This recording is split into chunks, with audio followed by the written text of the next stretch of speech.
Ready, hot!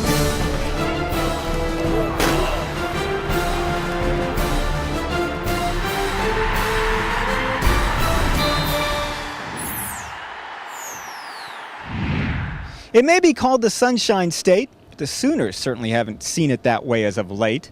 In fact, the last time Oklahoma came into this state and won was over 10.5 years ago.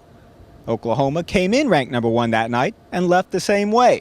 With a 13-2 win over Florida State, that win resulted in Oklahoma's 7th national title. Chief Osceola certainly hadn't forgotten that night, nor the fact that his Seminoles were 0-2 versus Bob Stoops' Sooners and 1-5 against OU all-time. One thing that wouldn't help Florida State's cause was the return of linebacker Travis Lewis, thought to be out at least another week or two. It was a huge boost for Bob Stoops' defense when the senior suited up and started. And the Sooners wasted no time marching down the field early, driving 80 yards in under 6.5 minutes. Dominique Whaley put OU at the doorstep, and Landry Jones took it from there, sneaking in from 1 yard out to put the Sooners up 7-0 with 8:35 left in the first quarter. 7-3 Sooners after one. Early in the second, Florida State was driving deep in Sooner territory when linebacker Tom Wart made an incredible play, tipping the E.J. Manuel pass to himself for the interception. The sophomore was everywhere with 8 tackles, 1.5 sacks, 2.5 tackles for loss, and his first career interception. OU didn't score on the drive, but the Sooners struck again late in the first half when Javon Harris not only got the interception, but showed his running back skills by returning the pick all the way to the 3-yard line. Not bad for Javon's first career pick as well. OU had to settle for a Jimmy Stevens 29-yard field goal as time expired in the first half. Sooners led the defensive battle 13-3 at the break. Seminoles had only 115 total yards. With around 5 minutes left in the third quarter, E.J. Manuel, Seminoles' dangerous quarterback, left the game with an injured shoulder. So redshirt freshman Clint Trickett came in, and early in the fourth, on 3rd and 28, found Rashad Green for the 56-yard score. Suddenly, it was tied at 13. But only 2.5 minutes later, this happened. Landry Jones throws it up, and sophomore Kenny Stills goes up and gets it over the shorter defensive back for the beautiful 37-yard touchdown. OU takes the 20-13 lead with 7 minutes remaining in the game. Stills had 7 catches for a career-high 125 yards.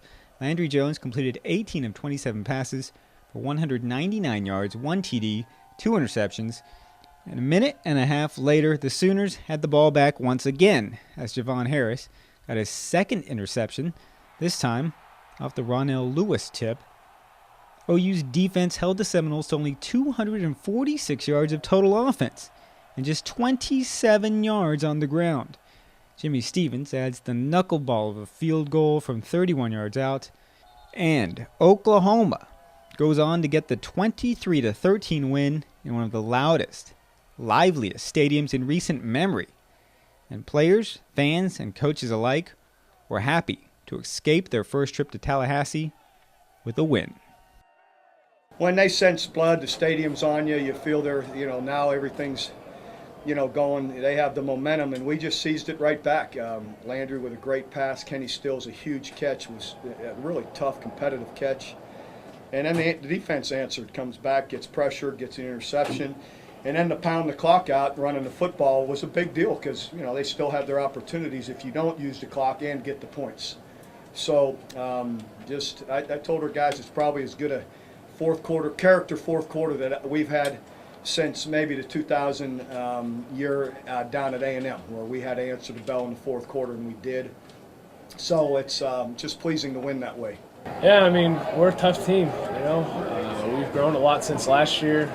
Definitely learned a lot of experience from past games, and it's just grace out there. The Lord gave us grace to go out there and play, and we kind of locked in, and we're really determined at that point in time that regardless of what was going to go on, we're going to get in the end zone and answer back, at least get some points on the board, So offensive line, receivers, running backs, we all just pulled together and did a great job in that fourth quarter getting that last drive in.